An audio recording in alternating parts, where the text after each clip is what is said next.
Shalom to everyone that is watching and listening to me right about now.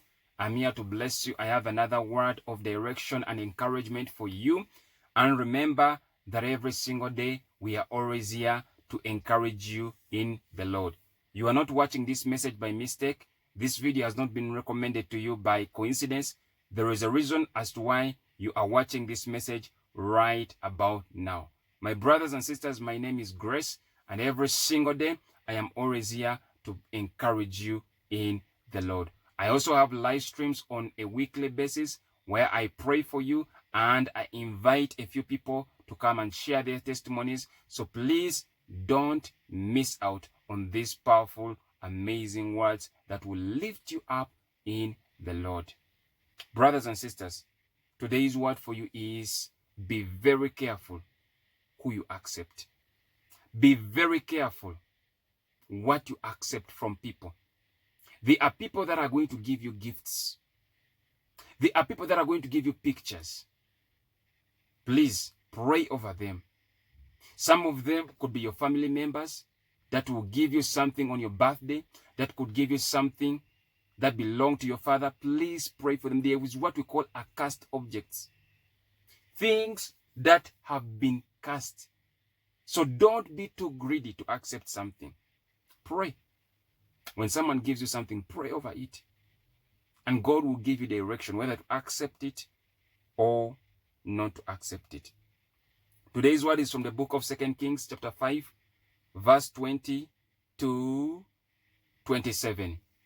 And it reads, But Gehazi, the servant of Elisha, the man of God, said, Look, my master has spared Naaman, this Syrian, while not receiving from his hands what he brought.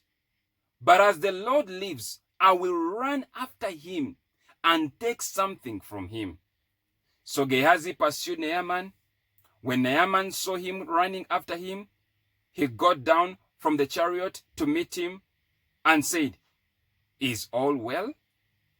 And he said, All is well. My master has sent me, saying, Indeed, just now, 2 young men of the sons of the prophets have come to me from the mountains of Ephraim. Please give them a talent of silver and 2 changes of garments. So Naaman said, Please take 2 talents. And he urged him and bound 2 talents of silver in 2 bags with 2 changes of garments, and handed them to 2 of his servants, and they carried them on ahead of him. When he came to the citadel, he took them from their hand and stored them away in the house. Then he let the men go, and they departed. Now he went in and stood before his master. Elisha said to him, Where did you go, Gehazi? And he said, Your servant did not go anywhere.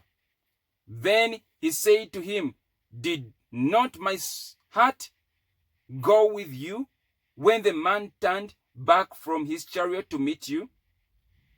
Is it the time to receive money and to receive clothing, olive groves, and vineyards, sheep and oxen, male and female servants? Therefore, the leprosy of Naaman shall cling to you and your descendants forever. And he went out from his presence, leprous as white as snow. You see, Naaman was a leper who sought healing. And when he came to Elisha, Elisha healed him. Elisha did not take anything from him. But what happened? That Gehazi, the servant of Elisha, was so greedy. Greed ruled his life. So he ran after Naaman and received the silver and the clothes. To cut the long story short, the leprosy that Naaman had, Gehazi inherited it. Not only Gehazi, but also his descendants. So, what am I trying to say? Be very careful what you receive. Don't be too greedy. If God has not given it to you, don't receive it. This is why discernment is required. Don't just accept anything. Offers from your co-workers. Sometimes your co-workers will offer you something, and yet it is a cost. Maybe sometimes they offer you lunch, breakfast. Don't just receive it because you are so desperate. Pray at all times.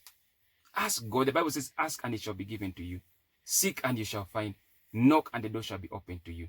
Had Naaman sought the knowledge of God, the wisdom of God, he wouldn't have gotten into the trap. Some people have inherited diseases. There's what we call inherited diseases, where they have inherited diseases because of the disobedience of their parents. Inherited diseases because they were disobedient. God told them to do this, but they failed. And brothers and sisters, be careful, because the times that we live in are very dangerous. Not everyone whom you meet likes you. Not everyone whom you encounter with is for you. Hope this word has blessed you. Until next time, shalom.